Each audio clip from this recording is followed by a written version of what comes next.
안녕하세요. 데이터브릭스에서 디지털 네이티브 비즈니스 고객 세일즈를 하고 있는 이연강입니다. 오늘 디지털 네이티브 비즈니스 고객을 위한 레이크하우스에 대해 소개를 드리고 왜 우리 회사에 레이크하우스 아키텍처가 필요한지 말씀드려 보겠습니다. 오늘의 아젠다입니다. 먼저 저희 데이터브릭스에 대해 간략히 알아보고 디지털 네이티브 비즈니스의 트렌드 및 기회에 대해 말씀드리겠습니다. 다음으로 레이크하우스의 개념 및 그 특징을 알아보겠습니다. 그리고 가장 중요한 왜 디지털 기반 고객에게 데이터브릭스가 필요한지 말씀드리고 정리하도록 하겠습니다. 데이터브릭스는 데이터 AI 회사입니다. 데이터브릭스를 한마디로 얘기하면 레이크하우스 아키텍처 컨셉을 최초로 만들고 이를 서비스로 만들어 제공하고 있는 회사입니다. 레이크하우스 아키텍처에 대해서는 뒤에 상세히 다시 말씀드리도록 하겠습니다.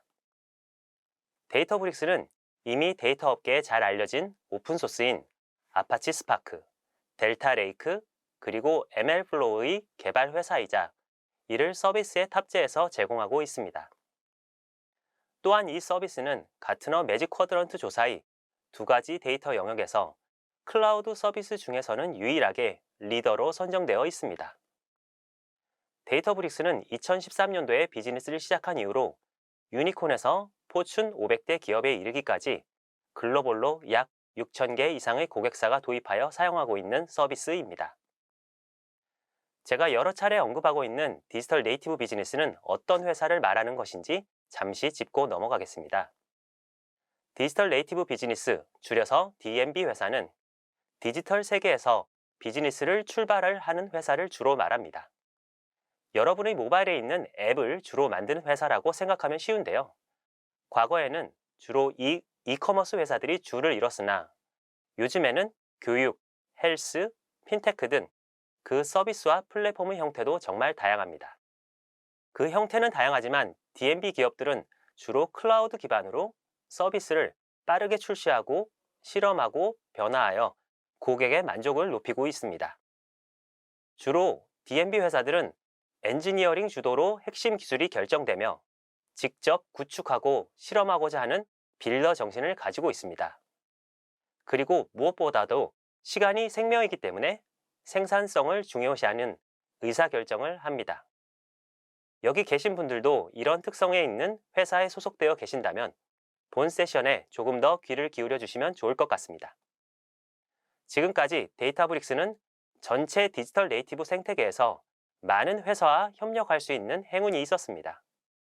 마케팅 에이전시가 실시간 분석을 통해 클라이언트 요구사항을 더 잘 처리할 수 있도록 지원하는 것부터 스트리밍 서비스가 수백만 명의 사용자에게 개인화된 경험을 제공하도록 지원하는 것, 그리고 세계 최대 게임 회사를 포함한 여러 게임사를 지원하는 머신러닝 엔진이 되는 것까지 데이터브릭스는 여러 산업군의 디지털 리더 회사가 그들의 고객들, 컨텐츠 및 서비스, 그리고 직원 경험에 이르기까지 개인화하고 수익을 창출하고 혁신할 수 있도록 지원해 왔습니다. 현재 디지털 네이티브 비즈니스는 네 가지 큰 트렌드를 맞이하고 있습니다. 첫째, 팬데믹 이후 우리는 모든 채널과 모든 시장에서 전자상거래의 채택이 빠르게 가속화되는 것을 보았습니다. 그러나 전자상거래의 이러한 증가와 함께 반품도 증가하고 재고 수준에 대한 실시간 통찰력이 필요하거나 소비자 만족도를 높이는 것이 비즈니스의 중심 사안 중에 하나로 대두되고 있습니다. 둘째, 구독 경제의 부상입니다. 지금 우리는 구독 경제 안에 살고 있습니다. 여러분들도 각자가 이미 한 개 이상의 구독 서비스를 받고 계신 경우가 많을 것입니다. 세계는 소비자에게 직접 향하고 있습니다. 모든 컨텐츠 게시자, 방송사 및 스트리밍 서비스, 심지어 전통적 유통에 이르기까지 광고 수익보다는 구독을 유도하는 데 중점을 둔 소비자 제품을 직접 구축하고 확장하고 있습니다. 셋째, 개인정보 보호 및 규정 준수입니다. 이미 광고 생태계는 쿠키를 넘어 자사 데이터 수집 및 활성화를 2배로 늘리고 있습니다.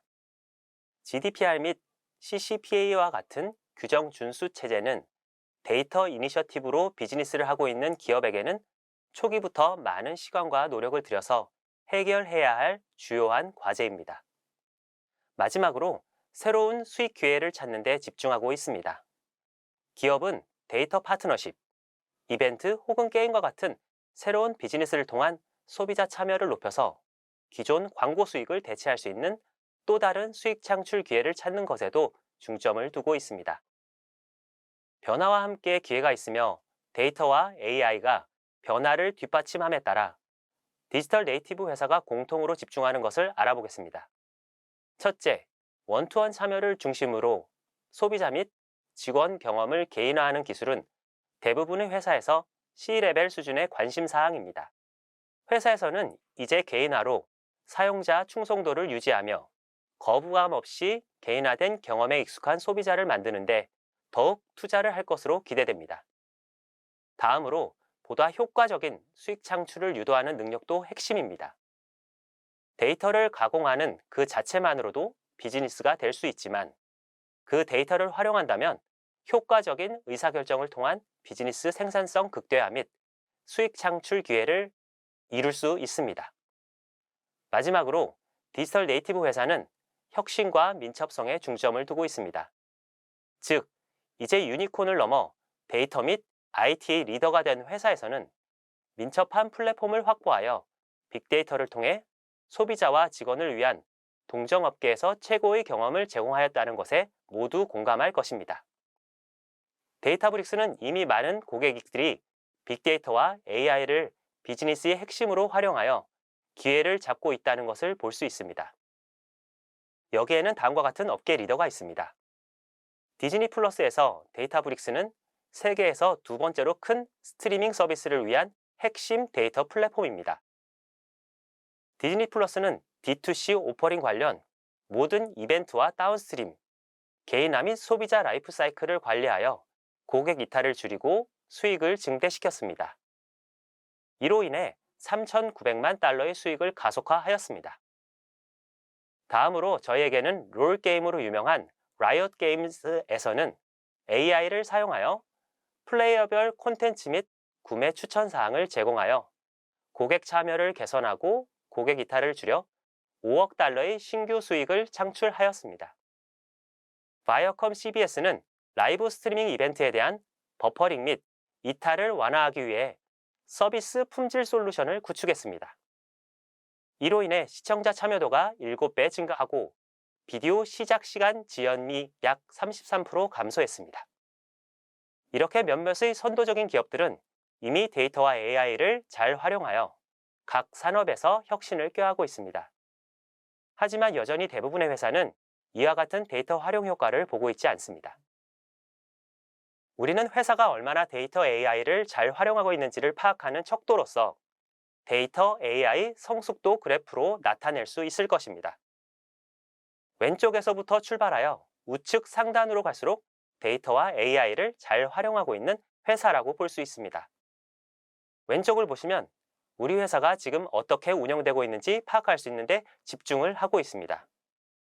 오른쪽으로 갈수록 데이터를 가지고 미래를 예측하고 데이터를 가지고 선제적 대응과 의사결정을 할 수 있습니다. 조금 전 보여드렸던 몇몇의 D&B 회사들은 이미 우측 상단으로 많이 가까워진 회사라고 볼 수 있습니다. 그러나 대부분의 회사는 이렇게 되기 어려운데요. 이 원인을 살펴보면 데이터를 잘 활용하기 위해 서로 다른 두 개의 기술 스택을 사용하고 있는 것을 볼 수 있습니다. 왼쪽은 과거의 데이터를 가지고 BI 및 리포팅을 하는 기술이고 오른쪽은 데이터를 가지고 머신러닝 및 AI를 통한 고급 분석 영역이라고 볼 수 있습니다. 왼쪽의 데이터 리포팅과 BI를 하기 위해서는 저희가 잘 알고 있는 데이터 웨어하우스를 통하여 분석을 합니다. 이는 과거 한 30, 40여 년간 리포팅에 가장 적합한 도구로 활용되어져 왔습니다. 오른쪽의 AI와 ML을 활용하기 위해서는 모든 데이터가 들어있는 데이터 레이크를 통하여 분석을 하고 있습니다. 이렇게 서로 다른 플랫폼 양쪽을 모두 활용하게 되는데 이것이 실제로는 어떻게 활용되고 있는지 살펴보겠습니다. 실제로 모든 데이터는 데이터 레이크로 모아지기 때문에 실적 리포팅을 보기 위해서는 데이터 웨어하우스로 그 데이터를 옮겨와야 합니다. 그리고 나서 BI 혹은 SQL 분석으로 데이터 웨어하우스에 있는 데이터를 가지고 실적을 분석합니다. 여기서 첫 번째의 문제가 어떤 데이터를 가져올 것인지, 그리고 얼마만큼의 데이터를 데이터 웨어하우스로 옮겨와야 하는지입니다. 당연히 데이터의 중복이 발생할 수밖에 없고, 데이터 이동에 따른 분석 시간의 지연, 데이터 파이프라인을 만드는데 운영 이슈가 발생할 수밖에 없습니다. 또한 정반대로 데이터 웨어하우스에 새로운 테이블이 만들어지면 이를 전사에 공유하기 위해 또 데이터 레이크에 데이터를 가져다 놓아야 합니다. 그래야만 이를 가지고 데이터 사이언티스트는 머신러닝과 AI 과제를 할 수 있기 때문입니다. 이러한 데이터 아키텍처는 문제들을 발생시킵니다. 아까 말씀드렸듯이 데이터의 중복이 발생하고 당연히 중복에 따른 비용이 증가하게 됩니다. 또한 회사 내 데이터가 여러 저장소에 분산되게 됩니다. 그리고 두 번째, 데이터 웨어하우스는 데이터를 테이블 기반으로 접근 제어와 권한 관리를 하는 반면 데이터 레이크는 파일이기 때문에 파일 기반의 거버넌스 모델과 보안을 적용해야 합니다. 그래서 전사의 거버넌스 모델이 복잡해지고 권한 관리에 따른 운영자의 추가 노력이 들어가야 합니다. 마지막으로 활용 사례 또한 두 개의 기술 스택이 완전히 다릅니다. 데이터 웨어하우스는 리포팅과 SQL에 최적화되어 있는 도구이고 머신러닝과 고급 분석, 그리고 실시간 스트리밍 처리에 대한 사용 사례는 데이터 레이크를 기반으로 합니다. 이런 두 개의 서로 다른 플랫폼을 운영, 관리하기 때문에 기업은 데이터 및 AI의 장점을 충분히 활용하기가 어렵고 너무 복잡한 구현으로 인하여 시간과 막대한 비용 손실이 발생합니다. 만약 이런 문제를 하나의 통합 플랫폼에 모든 데이터를 넣을 수 있고 데이터 플랫폼에 하나의 거버넌스 모델을 적용할 수 있으며 리포팅이든지 머신러닝 등 모든 사용 사례를 하나의 플랫폼에서 할 수 있다면 이런 문제들을 해결할 수 있을 것이고 이상적인 플랫폼이 될 것입니다. 이를 구현하는 것이 레이크하우스 플랫폼입니다. 단일 저장소에 모든 데이터를 놓고 이를 하나의 플랫폼에서 쉽고 빠르게 구현할 수 있습니다. 실제 이것이 어떻게 구현되는지를 살펴보겠습니다. 맨 아래에서부터 보면 데이터브릭스 레이크하우스는 많이 사용되어지는 퍼블릭 클라우드 3사, 즉 AWS, Azure, GCP 기반에서 사용하실 수 있습니다. 그리고 데이터 저장소로는 클라우드 서비스 중 가장 저장 비용이 저렴한 오브젝트 스토리지를 레이크하우스 플랫폼의 저장소로 사용하고 있습니다. 그 위에 데이터브릭스의 핵심 기술인 델타 레이크라는 추상화 계층이 올라갑니다. 아시다시피 파일은 업데이트와 딜리트를 할 수 없습니다. 파일을 마치 데이터베이스와 같이 편하게 SQL로 업데이트와 딜리트를 할 수 있게 만들어 놓은 포맷이 델타 레이크 포맷이라 보면 되고 또한 델타로 만들어 놓으면 그 성능과 데이터 안정성을 보장할 수 있습니다. 그 위에 하나의 거버넌스 모델인 유니티 카탈로그라는 것이 올라갑니다.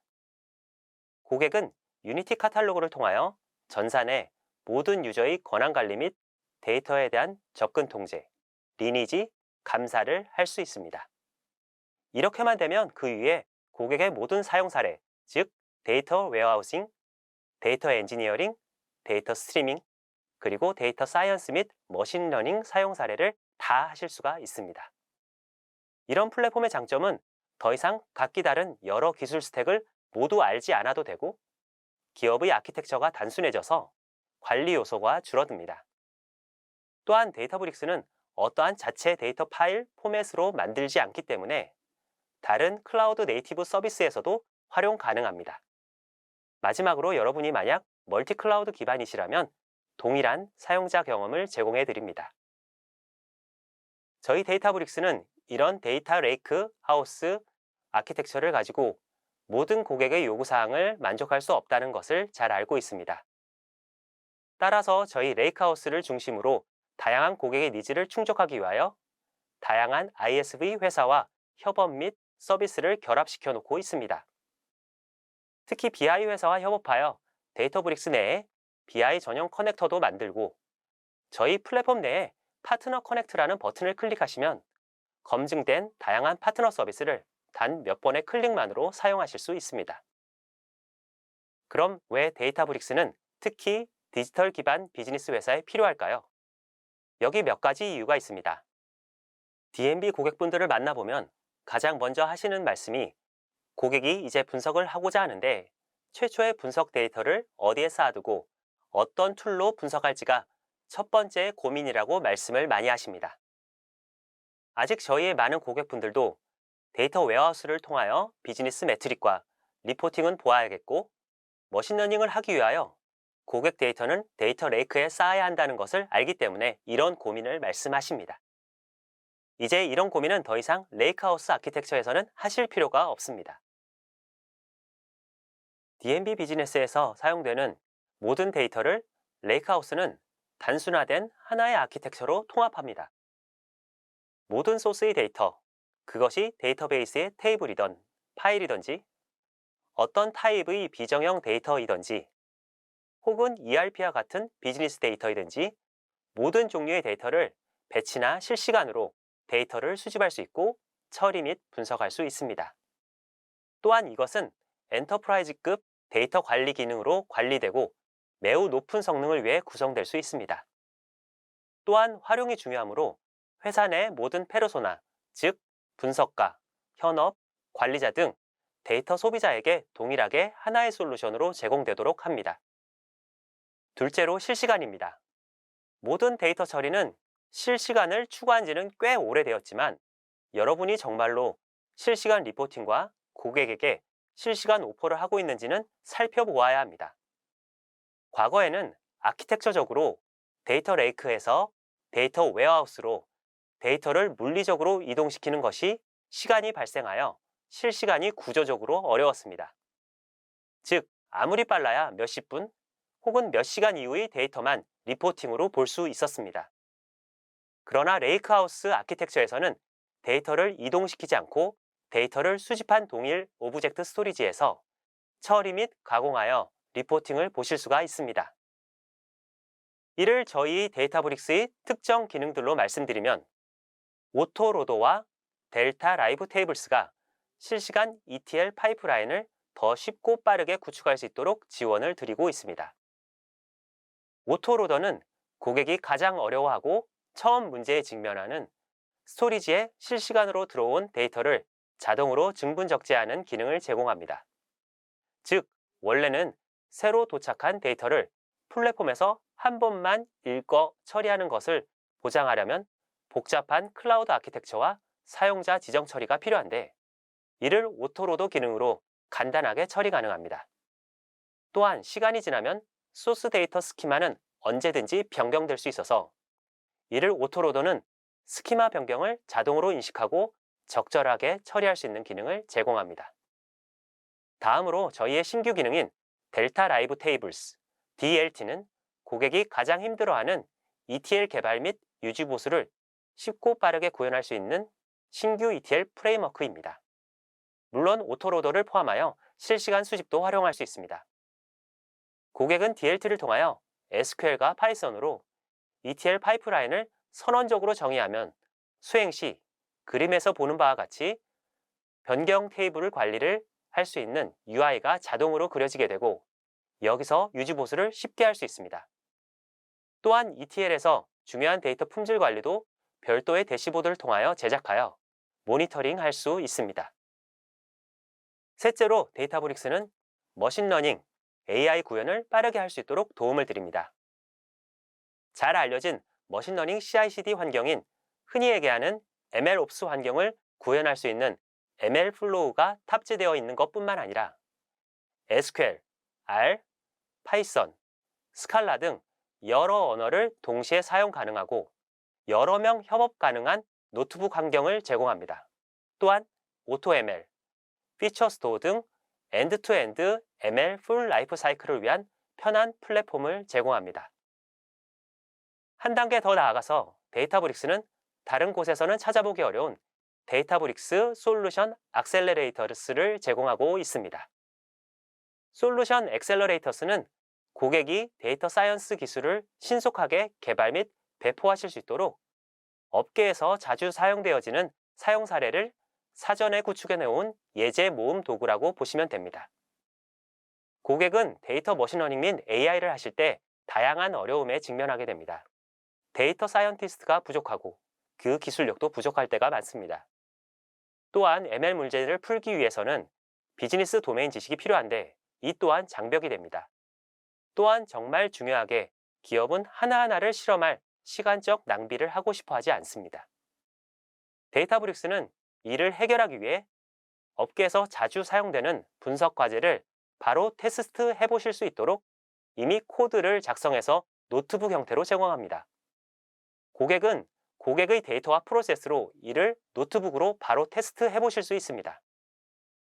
여기에 몇 가지 예제만 보여드리면 커스터머 라이프타임 밸류, 고객 이탈, 고객 세그멘테이션, 추천, 그리고 수요 예측과 리스크 등 정말 다양한 예제들이 노트북 형태로 제공되고 있습니다. 구글에 데이터브릭스 솔루션 엑셀러레이터라고 검색을 해보시면 다양한 산업별 예제를 바로 확인해 보실 수 있습니다. 마지막으로 요즘 데이터는 주요한 혁신의 도구이기 때문에 계열사 및 타사에서 데이터를 주고받거나 혹은 데이터 사업자에게 데이터를 가져와서 분석하는 일이 많아지고 있습니다.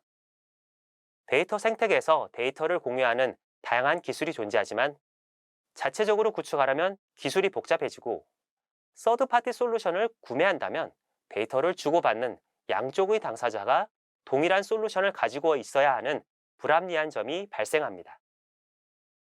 데이터브릭스에서는 이를 델타 쉐어링이라고 하는 신규 기능으로 고객들에게 제공하고 있습니다. 데이터를 제공하는 프로바이더가 델타 쉐어링이라는 기술로 데이터를 만들어 놓기만 하면 데이터를 받는 수신자는 어떤 플랫폼을 쓰든지 어떤 툴을 쓰든지 상관없이 데이터를 전체 또는 일부를 라이브로 공유를 받을 수 있습니다. 간단하게 셋업이 가능하고 보안과 액세스 제어, 감사가 가능하므로 여러 조직 간의 데이터를 공유할 목적으로 최선의 선택이 될 수 있습니다. 또한 데이터 수익 목적의 비즈니스에서는 한번 고려해 볼 만한 주요한 기능입니다. 오늘 두 가지 정도 큰 주제로 말씀을 드렸습니다.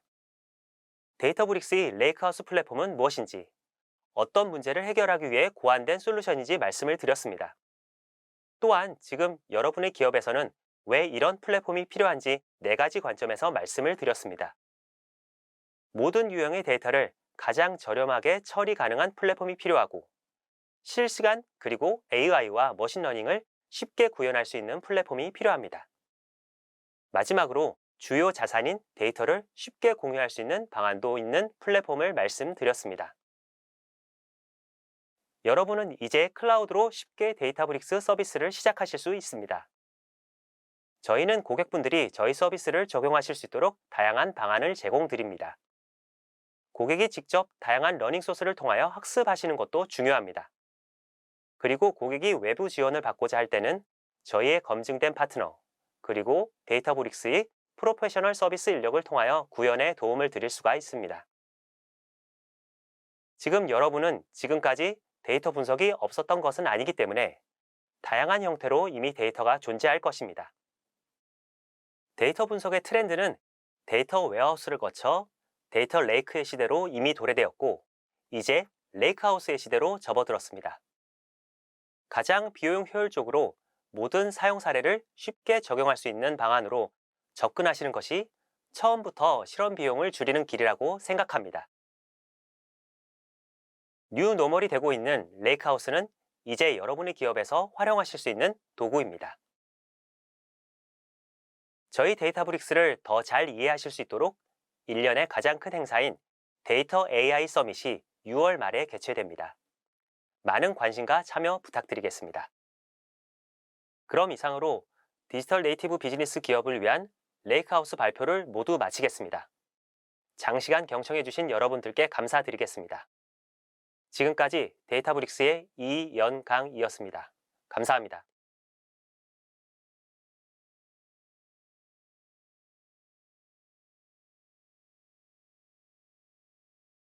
안녕하세요. 메가존 클라우드 데이터 비즈니스 센터 내 데이터 비즈니스 세일즈를 맡고 있는 윤종경 팀장입니다. 최근 많은 분들이 디지털 네이티브 비즈니스에서 비즈니스의 성패는 혁신의 품질과 속도에 좌우된다고들 합니다. 지금도 예산과 엔지니어링 리소스를 최대한 활용하여 비용을 절감하고 앱의 출시 시간을 단축하려고 노력하고 계시고요. 그렇다면 혁신 속도를 높이는 데 도움이 되는 방안이 무엇일지 기업들은 그 해답을 얻으려고 수많은 고민을 하고 계실 텐데요. 디지털 네이티브 비즈니스는 일상생활을 바꾸는 혁신을 만든다고 생각합니다. 이 세션이 데이터가 중심이 되는 혁신적인 비즈니스를 만드시는 D&B 고객분들께 자그마한 도움이 되길 바라면서 디지털 네이티브 비즈니스 고객을 위한 비즈니스 혁신 방법 소개, 부제로는 메가존 클라우드 오퍼링 및 AWS 마켓플레이스의 활용법이라는 제목으로 발표를 진행하도록 하겠습니다. 먼저 저에 대해 간단히 설명드리겠습니다. 저는 빅데이터 분야 솔루션 비즈니스, 데이터 분석 기반 컨텐츠 비즈니스 그리고 마이데이터 시스템 구축 관련 SI 업무에서 비즈니스를 계속 해왔으며 이전에는 아시아나 IDT에서 빅데이터 AI 분야 사업 담당 역할을 맡으면서 해당 분야의 경험을 쌓아왔습니다. 오늘 발표 순서는 D&B에 종사하는 고객분들의 비즈니스 혁신에 도움이 될 수 있는 방안으로 메가존 클라우드에서 제공드릴 수 있는 데이터 비즈니스 오퍼링과 AWS의 마켓플레이스에 대한 소개 및 기대 효과를 말씀드린 후 랩업하는 순서로 진행하도록 하겠습니다. 최근에 핫 트렌드는 데이터와 AI를 잘 활용하여 기업이 생산할 수 있는 비즈니스의 가치를 극대화할 수 있는 기술 스택에 대해 다양한 의견이 제시되고 있습니다. 하지만 이 부분을 활용하기 위해서 기업들은 크게 4가지 정도의 챌린지에 직면하고 있습니다. 그 첫 번째는 데이터가 엄청 지저분하고 사일로되어 있어서 결과적으로 실제 고객사에서 원하는 만큼 신속하게 움직이지 않는다는 문제점이 있고, 두 번째는 AI를 적용하기 위해서 필수적으로 머신러닝 기술을 활용해야 하는데 머신러닝 자체가 굉장히 어렵습니다. 그런데 이보다 더 어려운 부분은 이를 실제 프로덕션 레벨에 적용할 때 머신러닝을 활용하는 것보다 더 어렵다는 것입니다. 다음 세 번째는 데이터 자체가 불완전하기 때문에 비즈니스 인텔리전스로 보여줄 수 있는 부분이 생각보다 많이 제약적입니다. 마지막 네 번째는 가장 중요한 부분이라고 말씀드릴 수 있는데요. 우리가 많은 사전 검증 작업을 진행하고 파일럿 프로젝트를 진행한 후 이를 실제 엔터프라이즈 환경에 적용하기 위해서는 고민해야 할 사항들이 굉장히 많습니다. 데이터에 대한 취약한 보안과 신뢰성이 부족한 부분, 기업 비즈니스의 발목을 잡고 있는 개인정보에 대한 보호 부분, 통합되지 못하는 기업의 거버넌스 등 이런 챌린지들을 어떻게 풀어가야 할지 고민이 될 수밖에 없습니다. 이런 챌린지를 극복하기 위해 필수적인 데이터 관리 영역에서 간과되고 있는 데이터 운영, 즉 데이터 옵스가 최근 많은 관심을 받고 있습니다. 데이터 생산자와 데이터 소비자를 연결하는 제어 능력으로 일컫는 데이터 옵스의 핵심은 바로 수집된 데이터를 충분히 활용할 수 있는 환경을 만드는 데 있습니다. 이에 대해 개념적인 설명을 드리겠습니다. 화면에 표시된 그림은 디지털 엔터프라이즈를 나타내는 논리적인 그림입니다. 데이터를 생산하고 데이터를 소비하는 과정에 중간에 데이터 플랫폼이 있고, 이 데이터 플랫폼이 고객의 데이터 센터에 있을 수도 있고 클라우드 환경에 있을 수도 있고 하이브리드로 구성되어 있거나 혹은 데이터 패브릭으로 구성되어 있을 수도 있습니다. 이런 데이터 플랫폼을 구성하는 핵심 요소는 공유와 협업, 재사용이 가능해야 하고 컴플라이언스와 보안이 가미되어 있는지, 그리고 효율적으로 관리되고 있으며 새로운 데이터 소스가 들어왔을 때 손쉽게 적용할 수 있는지가 매우 중요한 기능적 요소라는 것에 대해 잘 표현되고 있습니다. 데이터 플랫폼과 관련하여 좀 더 자세하게 진화하는 모습을 살펴볼 텐데요. 전통적인 데이터 웨어하우스에서 하드웨어 출현을 통해 새롭게 도입된 데이터 레이크로의 변화 이후 더욱 진화된 아키텍처인 레이크 하우스의 등장으로 기업은 앞서 언급드린 다양한 챌린지들, 즉 영역별로 분리되어 있던 데이터 팀을 통합할 수 있고 흩어져 있는 데이터 사일로를 극복하며 데이터를 활용하는 데 있어 가장 큰 걸림돌이었던 각기 다른 영역에서 활용되는 솔루션에 의해 어쩔 수 없이 종속될 수밖에 없던 위험을 극복할 수 있게 해주게 됩니다. 자, 이러한 융합을 통해 이루어질 수 있는 효과는 수치로서 그 장점이 확연하게 나타납니다. 바르셀로나 슈퍼컴퓨팅 센터의 최근 벤치마킹 테스트를 인용하면 전통적인 데이터 웨어하우스에서 SQL 쿼리를 실행하는 것과 레이크하우스에서 실행했을 때의 가격 비교를 한 사례를 비교해 보면 무려 4배 더 저렴한 가격 성능을 보여준다고 나와 있습니다. 이러한 레이크하우스 아키텍처를 구성한 대표적인 제품이 최근에 가장 주목받고 있는 회사인 데이터브릭스가 있습니다. 많은 고객분들은 비즈니스를 빠르게 확장하기 위해서 증가하는 데이터의 양을 관리할 수 있을 만큼 민첩한 기술이 필요하다고 깨닫고 데이터브릭스 레이크하우스를 모던 데이터 스택으로 구현함으로써 디지털 네이티브 비즈니스는 성장에 맞게 확장할 수 있게 되고 모든 팀 구성원에게 데이터를 제공함으로써 고객과 고유한 연결 상태를 유지할 수 있음이 다양한 성공 사례에서 입증되고 있습니다. 결국 기업들은 클라우드 데이터 플랫폼을 통해서 3가지 기대 효과를 얻어낼 수 있다고 보는데요. 기존 레거시 인프라 비용의 47%를 절감하게 되고 데이터 드리븐 비즈니스로 5%의 수익성이 증대되며 데이터 팀의 업무 생산성이 무려 25% 올라가는 효과가 있습니다. 또한 클라우드가 가지고 있는 비용 효율성, 데이터 관리 용이성 및 신뢰성 확보, 그리고 의사결정의 신속성을 이끌어내게 되는데요. 종합하면 새로운 데이터 플랫폼 아키텍처로의 전환은 데이터 관리의 용이성과 효과적인 대규모 데이터 처리를 가능하게 하고 마지막으로 통합과 협업 가능 환경을 만들어 줌으로써 최근에 만화두가 되고 있는 데이터 패브릭 아키텍처 개념을 10분 활용할 수 있게 되어 데이터가 중심이 되는 혁신적인 비즈니스를 할 수 있도록 도와주게 됩니다. 코로나 팬데믹을 벗어나면서 디지털 혁신은 이제 성공하느냐, 실패하느냐의 차이입니다. 디지털 네이티브 비즈니스 회사는 비즈니스 성장에 따라 확장하고 시장 출시 반복을 가속화하고 팀의 효율성을 높여 더 많은 수익과 수익성을 창출할 수 있도록 이끌어주는 클라우드 데이터 플랫폼이 필요한 상황입니다. 자, 그렇다면 우리 기업이 이러한 방향으로 접근하려고 할 때 어떻게 해야 할까요? 크게 3가지 접근 방법에 대해 말씀을 드립니다. 굉장히 성숙한 기업에서는 전 영역에 대해서 다양한 솔루션에 대한 검토를 진행할 수 있고 그 다음에 예상되는 리스크를 감안하다 보니 어려운 부분이 있다고 생각하면 특정 부분에 한정해서 맞는 솔루션 도입을 검토하는 부분이 있을 수 있습니다.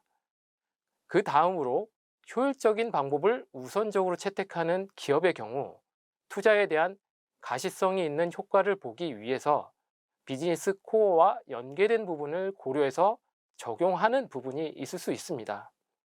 그렇지만 이런 부분들에 원활하게 접근하기 위해서는 가장 중요한 것이 데이터에 대한 뒷받침이 있어야 하고 리더십에 대한 스폰서가 있어야 하며 데이터가 코어 펑션으로 갈 수 있는 컬처에 대한 변화가 있어야 합니다. 덧붙여서 직원 또는 파트너사들의 스킬셋이 전제가 되는 상황이 되어야 비로소 효과적인 접근을 할 수 있겠습니다. 메가존 클라우드는 이러한 부분을 적용하기 위해서 인프라스트럭처, 플랫폼, 어플리케이션, 데이터, 줄여서 저희가 IFAD로 표현을 하고 있는데요. 이런 부분에 대한 컨설팅 영역과 최적화에 대한 부분, 매니지드 서비스, 그리고 최근에 다양한 ISV 파트너와 협업하여 솔루션을 제공하고 있습니다. 실제 저희가 다양한 고객사와 데이터 비즈니스를 하면서 느꼈던 부분은 사용자분들의 요구사항이 굉장히 불명확하고 정리가 안 된 케이스들이 아주 많았습니다. 이러한 부분을 저희가 디지털 스튜디오라는 컨셉을 통해서 정리를 해드리는데요. 이 부분의 기본 컨셉은 디자인 띵킹에서 나온 부분이며 비즈니스와 커스터머 익스피리언스, 테크놀로지를 결합해서 메가존 클라우드가 가지고 있는 서비스, 그리고 독립적인 ISV 솔루션들, AWS, GCP, 애저 등 다양한 클라우드 서비스를 가장 기업에 최적화된 부분으로 조합해서 명확하게 기획을 정리하고 여기에 맞는 오퍼링, 즉 데이터 레이크 구축 서비스, DW 이관 서비스, AI, BI 기반 분석 서비스, 마이그레이션 컨설팅 서비스, 아키텍처 현대화 컨설팅 서비스를 제공드리고 있습니다. 여기에 덧붙여서 앞에서 언급드린 새로운 클라우드 데이터 플랫폼 오퍼링을 위해서 저희가 데이터브릭스와 글로벌 최초로 리셀러 파트너십을 체결하여 현대화된 데이터 플랫폼 구축에 대해 여러분들께 새로운 해답을 전달해 드릴 수 있다고 생각합니다. 국내 최대의 데이터브릭스 전문가와 함께 가장 최적화된 데이터브릭스 기반 서비스 오퍼링을 제공함으로써 메가존 클라우드는 보다 애자일한 데이터 서비스를 제공해 드릴 수 있는 발판을 마련했다고 봅니다. 추가적으로 데이터브릭스 기반으로 메가존 클라우드가 제시하고 있는 특별한 서비스에 대해 간략하게 짚고 넘어가겠습니다. 클라우드 기반이며 데이터 분석에 어느 정도 경험치를 가지고 계신 고객사라면 저희가 제시하는 특별한 오퍼링 서비스를 통해 데이터 활용을 극대화할 수 있는 길잡이를 얻으실 수 있을 겁니다. 데이터로 얻을 수 있는 다양한 성공적 사례를 기반으로 한 베스트 프랙티스 체크업 서비스, 데이터브릭스로 구현되고 있는 데이터 플랫폼 아키텍처에 대한 점검 및 가이드라인을 제시하고, 그리고 플랫폼에 대한 로드맵을 제시함으로써 데이터 플랫폼을 고객 내부에 성공적으로 안착할 수 있도록 지원하는 서비스를 제공해 드립니다. 지금까지 메가존 클라우드가 제공드리는 데이터 비즈니스 오퍼링에 대해서 소개해 드렸습니다. 지금부터는 앞서 언급드린 최신 기술 스택을 좀 더 빠르고 효과적으로 활용하는 방법으로 AWS의 마켓플레이스를 설명드리고자 합니다. AWS 마켓플레이스가 중요한 이유는 뭘까요? AWS 마켓플레이스는 AWS 홈페이지 내에서도 정중앙에 위치하고 있습니다. AWS를 사용하시는 고객들이 소프트웨어 벤더들의 소프트웨어 및 데이터를 구매할 수 있는 서비스이면서 장터입니다. AWS의 EC2, S3와 같은 유명한 네이티브 서비스와 같은 의미의 AWS 서비스이면서도 EC2 및 S3의 AWS 콘솔에 접속하셔서 AWS 마켓플레이스를 통해서 구매도 하실 수 있도록 다른 많은 AWS 서비스와 연결 및 연동이 되어 있습니다.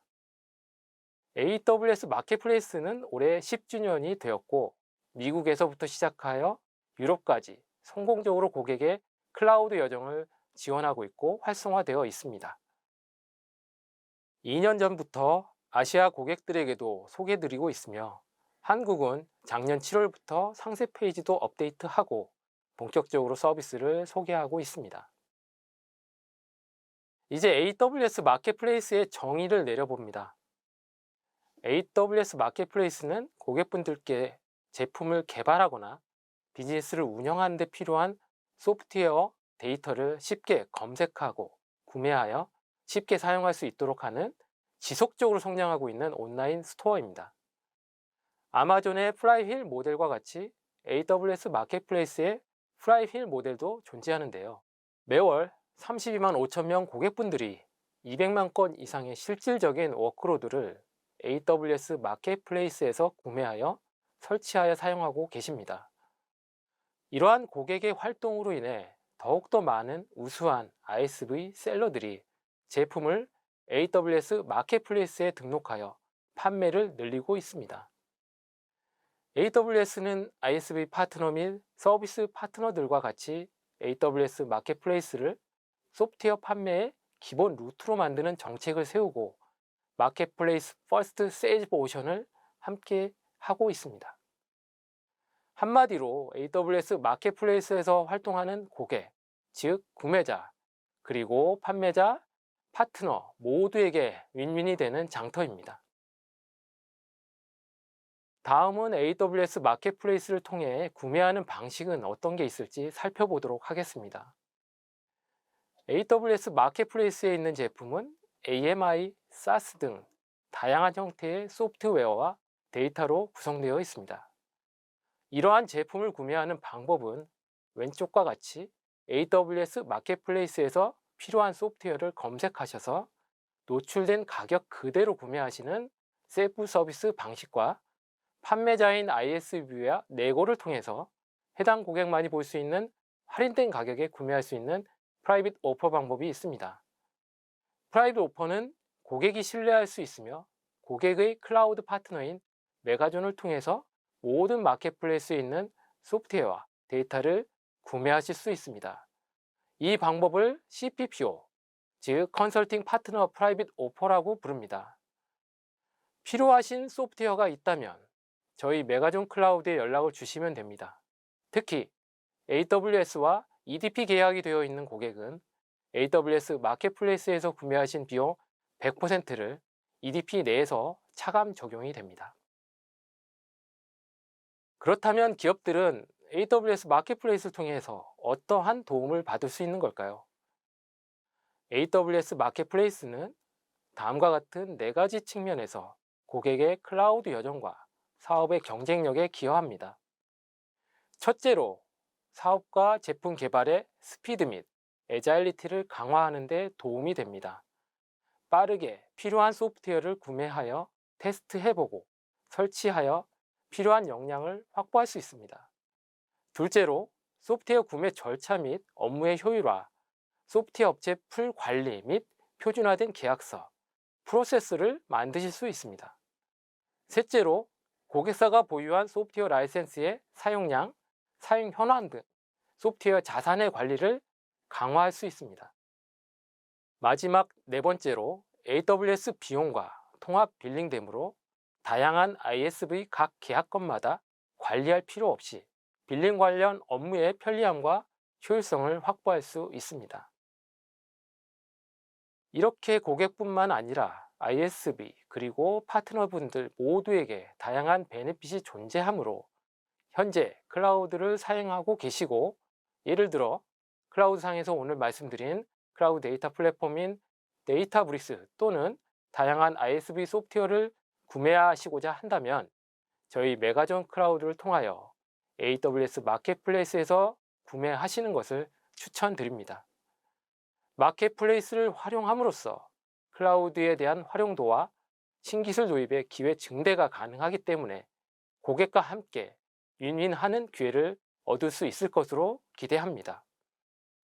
AWS와 관련해서 소프트웨어를 구매하신다면 혹은 데이터가 필요하시다면 향후 발전 가능성, 나의 조직의 베네핏을 고려하여 AWS 마켓플레이스에서 구매를 검토하면 좋겠습니다.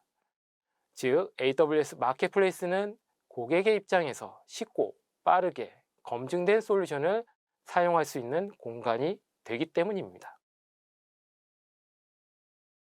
실제 AWS 마켓플레이스를 통해 SaaS 솔루션을 이용하는 방법을 좀 더 알기 쉽게 설명드리기 위해 마켓플레이스 상에서 손쉽게 데이터브릭스를 활용하는 방법에 대해 간략하게 데모 영상으로 보여드리고자 합니다. 영상을 보시겠습니다. AWS 내 검색창에서 데이터브릭스를 검색 후 마켓플레이스를 클릭합니다. 해당 페이지에서 Subscribe 및 Set up your account를 눌러줍니다. 데이터브릭스 계정에서 사용하실 사용자 정보를 입력 후 사인업을 클릭합니다. 전달받은 이메일에서 Verify your email address를 클릭하여 인증 진행 후 패스워드를 설정해 줍니다. 보통 프리미엄을 선택하며 무료로 14일 사용 가능합니다. 사용하실 워크스페이스 이름과 AWS 리전을 선택합니다. 설정하신 패스워드를 입력 후 Capabilities 항목 체크 후 Create 스택을 누릅니다. 클라우드 포메이션에서 스택으로 배포하신 데이터브릭스 환경 셋업이 완료되면 데이터브릭스 환경으로 접근이 가능합니다. 생성된 워크스페이스 이름을 클릭하시면 상세 정보 확인이 가능하며 제공된 URL을 통해 워크스페이스로 접근 가능합니다. 설정한 이메일과 패스워드를 통해 워크스페이스로 로그인합니다.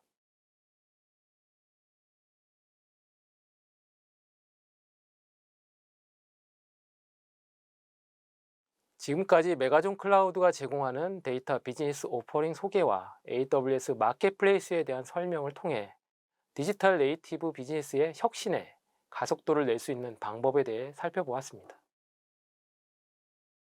끝으로 정리하자면 혁신적인 비즈니스 트랜스포메이션을 추진하기 위해 여러분의 조직에 도움이 될 수 있는 방법 중 기본은 조직에서 필요한 소프트웨어와 데이터를 쉽게 믿을 수 있는 채널을 통해 찾고 구매할 수 있고, 이를 고객사 클라우드 환경에서 빠르게 디플로이 할 수 있어야 합니다.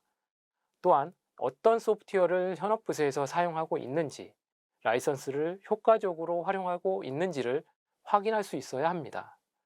조사 결과 기업이 점점 커질수록 약 600여 개의 사스와 워크로드가 사용된다고 합니다.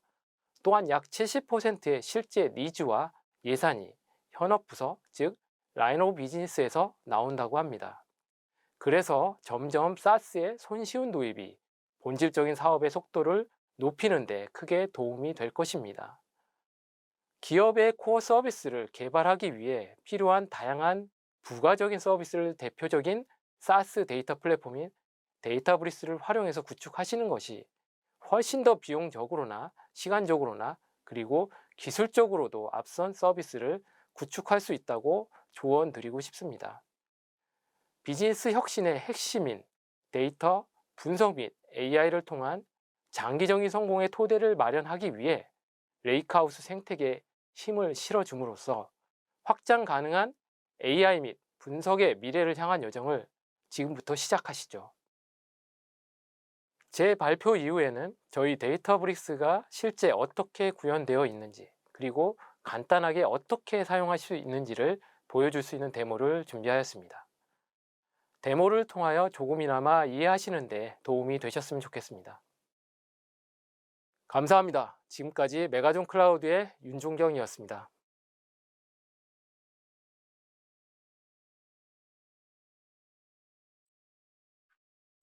안녕하세요. 저는 데이터브릭스 코리아 솔루션 아키텍트 임상배입니다. 지금 본 세션에서는 델타 레이크 관련된 데모를 좀 보여드리도록 하겠습니다. 우선 제 화면을 좀 공유를 시켜드릴게요.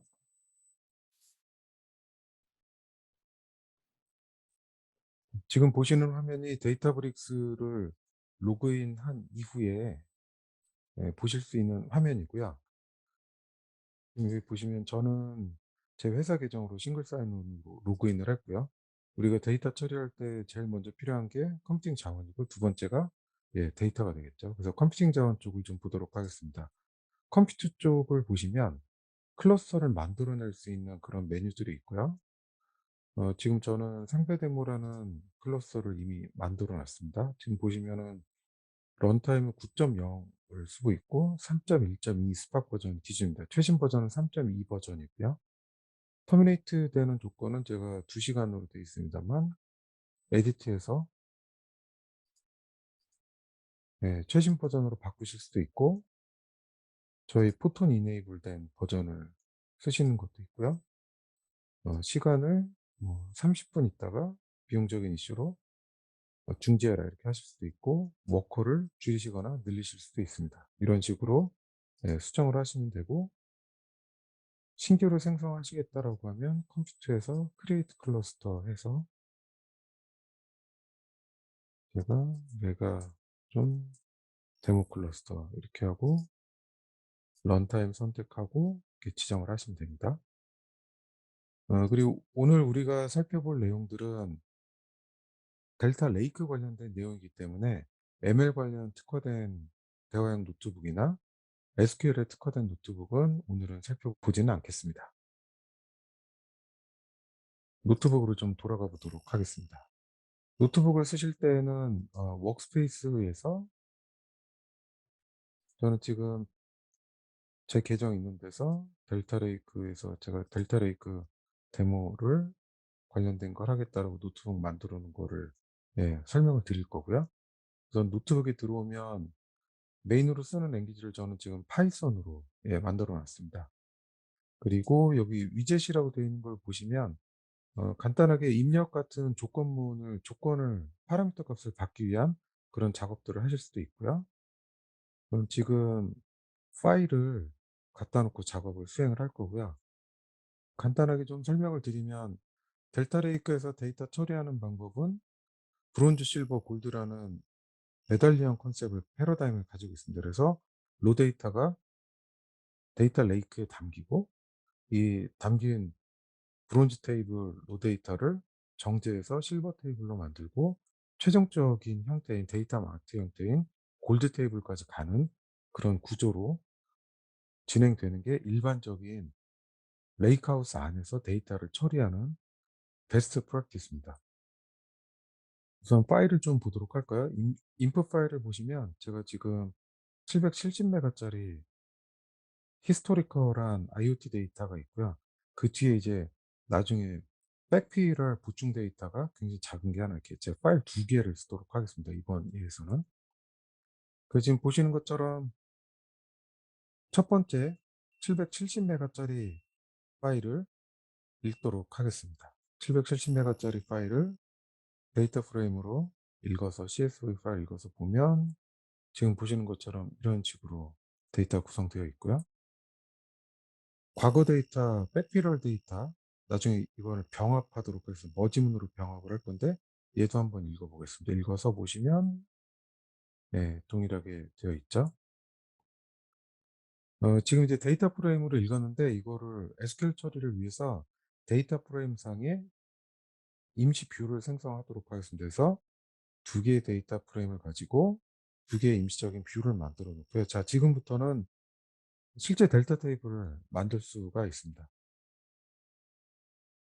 기존에 있는 테이블은 드랍을 하고 크리에이트 테이블을 하되 앞서 생성을 했던 임시 뷰에서 유징 델타라고 해서 이렇게 유징 델타 이렇게 하셔가지고 SQL문을 수행을 하시면 델타 테이블이 생성이 되고요. 현재 8.0 이상 런타임 버전부터는 유징 델타를 쓰지 않으셔도 디폴트가 델타 테이블로 생성되도록 되어 있습니다. 값이 제대로 들어간지 몇 건만 확인해 보니까 제대로 들어가 있죠. 몇 건 들어간지 좀 봐볼까요?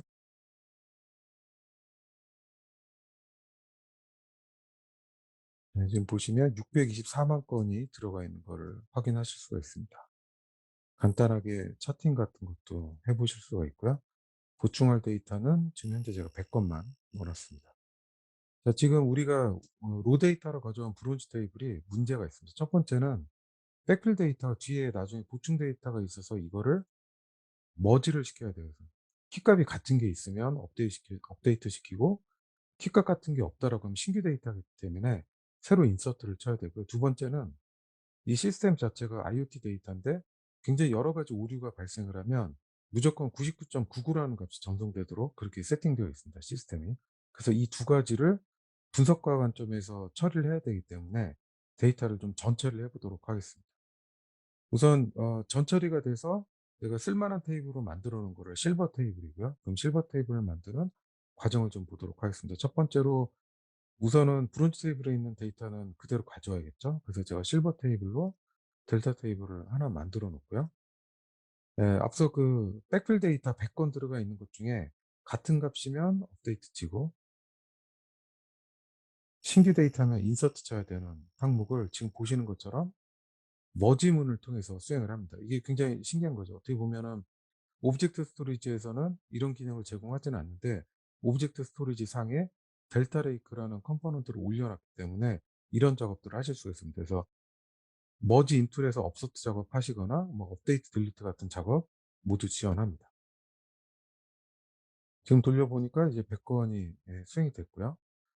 두 번째는 이제 문제 있는 데이터입니다. 그래서 지금 현재 문제 있는 데이터가 어떤 센서 이슈가 있거나 할 때 무조건 99.99를 보내도록 세팅되어 있기 때문에 그런 데이터들이 지금 현재 여기 보시면 367건이 현재 데이터가 들어 있습니다. 이거를 보통 이제 이런 데이터를 처리를 할 때 지금 우리는 여기서 보관법을 쓸 거고요. 그래서 인터폴레이션을 새로 사용을 해서 현재 저런 데이터의 앞에 뒤에 있는 데이터 평균 값으로 보정을 할 겁니다. 그래서 보정하는 방식은 지금 보시는 것처럼 함수 두 가지를 써서 보정을 할 거고요. 여기에서 평균을 내서 데이터를 집어넣는 과정을 할 겁니다. 그래서 이렇게 해서 센서 보정을 해 놓고 나서 보니 데이터가 아까 999.99 그런 데이터는 이제 없어진 거죠. 근데 이제 이런 데이터셋을 보정된 데이터셋을 만들었는데 이제 실제 실버 테이블에다가 적용을 해야 되죠. 그래서 앞서 백필 데이터 만들어 놓은 실버 테이블, 그 실버 테이블에다가 지금 보관법으로 만들어 놓을 테이블을 또 만들어 놨기 때문에 그게 이제 요 테이블이죠. 이 테이블을 키값으로 조인을 해서 값이 동일하면 업데이트 치고 있지 않으면 인서트 치는데 지금은 동일한 값만 있는 경우죠, 이때는. 그러면 수행을 해 보면 367 건이 수행될 걸 확인할 수 있고요. 이제 우리가 만들어 놓은 이 실버 테이블에 진짜로 99.99라고 된 잘못된 데이터가 없는지를 확인해 보도록 하겠습니다. 제가 지금 돌려보면 지금 0.36초 만에 이제 그런 데이터가 없다고 나오죠. 근데 지금 보면 아까 한 624만 건 정도 되는 데이터 중에서 999.99라는 데이터를 한번 쭉 훑었는데 굉장히 빨리 수행이 되죠. 그 기전 중에 하나는 델타 레이크는 트랜잭션 로그에 특정 파케이 파일의 컬럼에 있는 미맥스 값을 저장하고 있습니다. 그래서 그걸 통해서 데이터를 스킵할 수 있는 기능을 제공하기 때문에 굉장히 빠른 성능을 낼 수가 있습니다. 다음으로는 시간 여행을 한번 해 보도록 하죠. 이 시간 여행은 지금 현재 제가 변경된 데이터를 가지고 특정 시점으로 갈 수가 있습니다. 지금 보시는 것처럼 지금 우리가 만든 실버 테이블에다가 히스토리를 보도록 하는 기능을 제공하고 있고요. 히스토리를 봐 보면 맨 처음 제가 적재했을 때가 버전 0, 그리고 그다음 제가 두 개의 변경을 했기 때문에 첫 번째 백필 데이터 집어넣었던 거, 그리고 99.99로 돼 있던 거를 보건법으로 돼 있는 거를 업서트 업데이트 쳤던 거. 그래서 총 세 가지 버전이 존재를 하고요. 이 중에 어떤 이유로 인해서 제가 99.99인 값이 들어가 있는 걸 가지고 다시 한번 활용을 하겠다. 뭐 예를 들어서 지금 보관법에 대한 로직이 바뀌었다든지 이러실 수 있잖아요. 그런 경우에 제가 여기 보시면은 버전 에즈 오브 1 이렇게 해 놓으면 1 버전으로 되어 있는 데이터를 가져다가 보겠다는 겁니다. 그래서 이런 식으로 작업을 하고 웨어절에 99.99라고 웨어절에 프레디컷을 해 놓으면 아까 제가 분명히 실버 테이블에는 저런 데이터가 없었는데 저 데이터가 있는 버전을 가서 지금 보시는 것처럼 이렇게 찾을 수가 있죠. 굉장히 신기하게 타임 트래블이라는 걸 할 수가 있고요. 파티션 테이블 만들고 나중에 이제 골드 테이블 같은 거를 하기 위해서 제가 날짜, 시간, 분 단위까지 있는 파티션 테이블을 지금 보시는 것처럼 델타 테이블로 만들고요. 파티션 바에서 날짜, 시간, 분까지 되어 있고 데이터를 확인하실 수가 있습니다. 분석가나 데이터 과학자가 필요한 실버 테이블 앞에 있었고 이제 또 골드 테이블까지 한번 만들어 보도록 하겠습니다. 그래서 골드 테이블을 만들어 보면 골드 테이블은 흔히 이제 집계 테이블로 보시면 되고요. 그러니까 흔히 우리가 정보계에서 마트성 테이블을 골드 테이블이라고 합니다. 그래서 제가 지금 몇 가지 집계를 해서 테이블을 만들어 냈고요. 이제 그거를 지금 보시는 것처럼 그룹 바이가 이미 집계가 되어 있기 때문에 그 안에 들어가 있는 거를 특정한 디바이스 타입의 어떤 센서 값의 최대 최소 평균 값을 보겠다라고 되어 있는 골드 테이블을 BI 통해서 혹은 이제 데이터 과학자 하시는 분이 이런 데이터를 가져다가 쓰실 수 있는 거고요. 그래서 테이블 형식으로 표시가 를 하고 이거를 다시 차트 형식으로 보실 수도 있습니다. 이제 간단하게 지금 델타 레이크에서 어떤 식으로 데이터를 처리하는지, 처리할 때 기존의 오브젝트 스토리지에서는 제공하지 않는 그런 업서트 관련된 기능을 제공한다라는 거를 좀 시연 드렸고, 타임 트래블 관련된 기능 여기까지 설명드렸고요. 이거 말고도 델타 레이크에는 스키마 인포스먼트나 스키마 이볼루션을 비롯한 굉장히 다양한 그런 기능들이 들어 있습니다. 제가 오늘 설명은 여기까지로 마치도록 하겠습니다.